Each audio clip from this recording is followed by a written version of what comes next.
On va s'intéresser maintenant au héros d'un documentaire qui vient de sortir au cinéma avec Marie Mamjoglou. On va vous en parler dans quelques instants. Mais ce qui nous intéresse, c'est le héros de ce documentaire-là, c'est le personnage principal. Vous allez voir, c'est un acteur, c'est un producteur. Il est afghan, il tourne dans son pays avec moins que rien. Le voici là. Alors, le documentaire s'appelle Nothing Wood. Autrement dit, Nothing Wood, ça veut dire rien. Il y a Hollywood, il y a Bollywood et puis il y a Nothing Wood. Pourquoi on l'appelle comme ça, Nothing Wood, ce documentaire? Parce qu'il n'y a pas de budget. Il n'y a pas de matériel, il n'y a pas d'aide, il n'y a absolument rien. Mais il y a un scénario. Alors, il est vraiment léger, alors très très léger.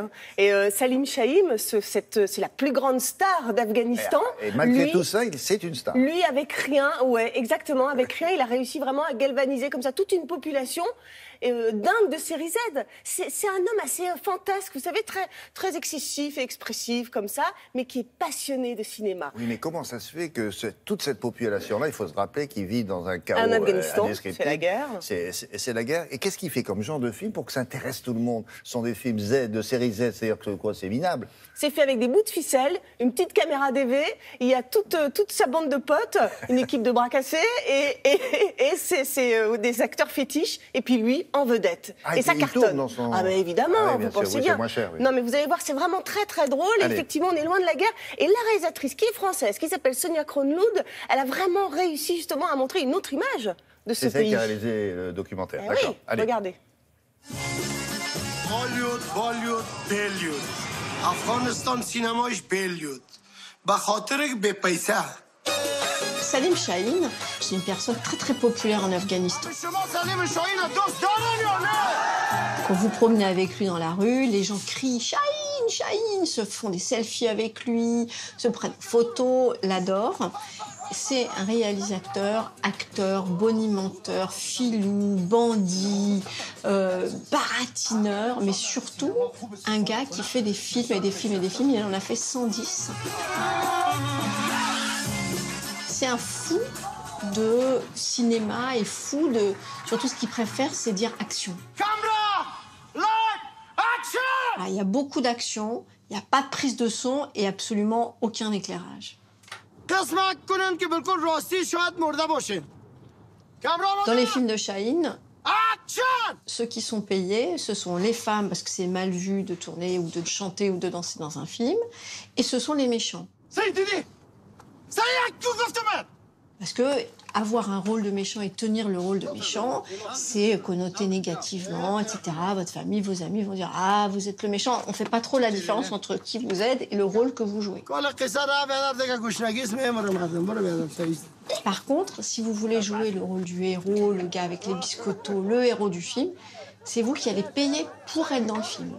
Parce que les producteurs français trouvent une idée formidable de faire payer Brad Pitt pour jouer dans son film ou de faire payer Gaspard Ulliel pour jouer dans un film.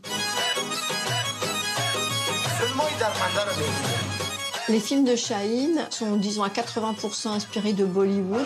Il y a des bagarres, beaucoup de kung-fu, des dents, des bing, des hémoglobines. Mais c'est aussi des films qui sont des films assez sociaux, on pourrait dire. C'est vraiment un homme qui est un homme du peuple et qui fait des films qui racontent la vie des petites gens. Et c'est pour ça que les gens l'adorent. C'est très sérieux, en fait, de faire du cinéma pour eux. C'est vital. C'est ça qu'on oublie. Nous, on fait du cinéma parce qu'on a des choses à dire, peut-être. Enfin, voilà. Eux, c'est vital. Et c'est ça qui est beau et qui m'a beaucoup touchée dans ce film. Il y a quelques cinémas à Kaboul qui sont des lieux assez mystérieux, qui ne ressemblent pas du tout au cinéma que nous, on connaît. Un peu à l'indienne, si vous voulez, il n'y a pas vraiment de séance. On joue des films en continu, on rentre, on sort, on boit, on mange, on se lève, on fume. Il y a souvent écrit dans les cinémas « interdit de fumer du hashish ». Interdiction qui est bravée, évidemment. On va se lever, on va aller danser sur la scène. Et dans les cinémas, qui sont des endroits populaires, il n'y a pas de femmes, parce que ce sont des lieux qui sont considérés comme des endroits mal fréquentés. En fait, en Afghanistan, vous savez, à Kaboul notamment, il y a des bombes, des attentats de temps en temps, mais le reste du temps, on fait des films, on se marie, on s'engueule, on divorce. Et en fait, le film, ça raconte aussi que la vie est plus forte et que le cinéma est encore plus fort que la vie, qui raconte cette espèce de condensé de la vie et les images sont plus fortes que la guerre. Et comment est-ce génial. qu'elle fait pour comprendre l'afghan, cette Alors dame? déjà, elle parle parce qu'elle s'est toujours beaucoup intéressée à ce pays, donc elle parle la langue, mais en plus elle avait une petite oreillette et avec une traductrice qui était à 1 mètre d'elle et qui traduisait évidemment tout ce que disait Salim Chahine, quoi. Il est copain avec tout le monde, hein. Ah, mais Avec les talibans, il connaît avec, tout le monde, son ouais. père, sa mère sont nés là-bas, il adore, il est là, il restera là, et il mourra là-bas, c'est sûr. D'accord, le documentaire, ça sort, là, c'est sur les écrans? Ouais. Oui, c'est aussi D'accord. dans toute la France. Ça sur les s'appelle grands Nothing écrans. Good. Vous l'avez compris. Merci beaucoup, Marie.